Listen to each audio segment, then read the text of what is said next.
ABC 11 Eyewitness News Sports. Trayvon Miles hanging out with my colleague Kate Rogerson at the Dean Dome after dark. The lights are out. This game is over, and it ends with Duke capturing the regular season title here with an 82-69 win over their rival North Carolina. The Tobacco Road Showdown never disappoints. It doesn't matter which color blue is the better team. It doesn't matter their differences, their similarities. It always delivers. So let's waste no time and take you inside the D-Dome when we're going to roll that highlight. As you can imagine, this building was buzzing as Carolina honored their 3 seniors, including the R.J. Davis. Now, when the ball tipped off, it was Duke who punched first. I don't think many people were surprised by that. They got a huge boost having Malik Brown back in the lineup. On the other side of the court, R.J. Davis, he was just looking like his old self, like that ACC Player of the Year self. He knocked down a 3 with ease, but Duke's Tyrese Proctor remains to be lethal from behind the arc. The Blue Devils found themselves with a 15-point lead in the first half, and that was even the case with Cooper Flagg on the bench in foul trouble. Then Carolina found some juice, and they closed out the first half on a 19-4 run. R.J. Davis had the D-Dome on its feet as UNC went to the locker room trailing 43-42 after 20 minutes. Yeah, Carolina had the momentum going into halftime, and they actually carried it coming out of the locker room. When I tell you that R.J. Davis was feeling it, the young man was. He followed up that 15-point first-half effort with a few quick buckets, and we looked up all of a sudden, and Carolina was up by 7 points, Duke's largest deficit of the game. We're thinking this might happen. Well, R.J. Davis went to the bench, and everything kind of broke loose from Carolina from there. Cooper Flagg finally got going. Malik Brown, as you said, major in this game. He had a couple of big three-pointers, made some really, really big, smart plays down the stretch. And then the defense got ratcheted up. And when that happened, this team gets out in the open floor. It is trouble for the opponent. The game was pretty much decided, but Flagg went up one time and put the nail in the coffin with a big-time dunk. Duke goes on a 29-10 run to end it.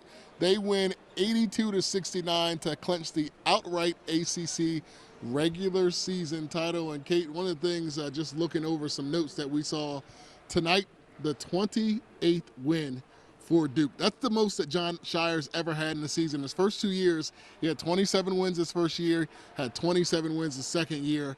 He's already got 28 wins. The last time they had 28 wins, it's a pretty good year for Duke, 2015. Not to mention Duke is the first team in ACC history to have 19 conference wins thanks to now a 20-game schedule and an expanded ACC conference. So Duke walking out of here, big winners. Yeah, and as we said, they earned this victory. Carolina gave them all they could handle. 100%. The Tar Heels played this game wonderfully to come back the way they did after they lost in Durham the way they did. Duke had to earn this one. We talked to some guys in the locker room. Here's what they told us.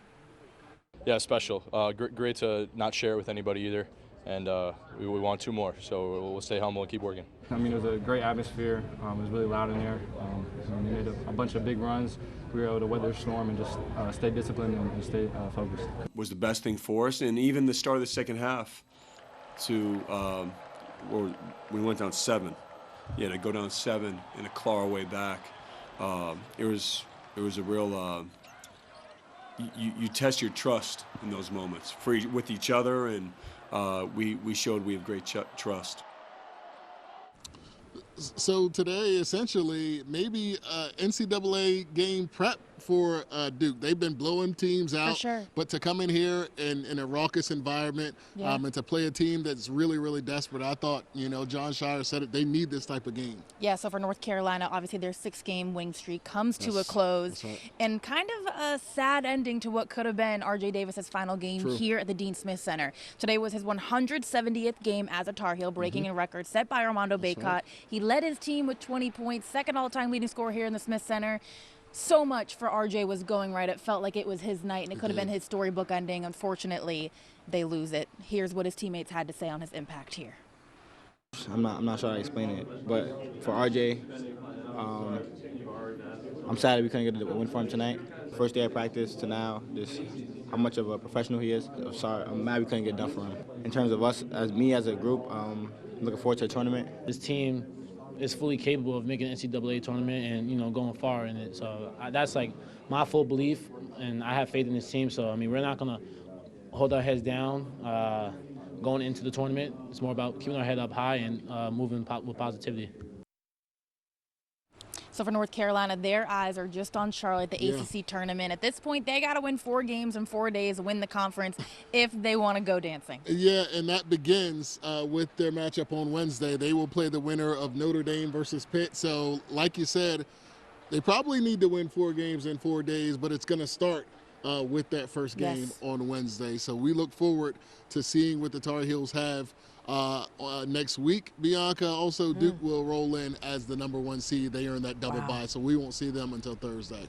What a night. What a night. Senior night. Again, like, he seems to have like a good outlook at least, right? You know what I'm saying? Like, he really, you know, again, still remained positive for his team.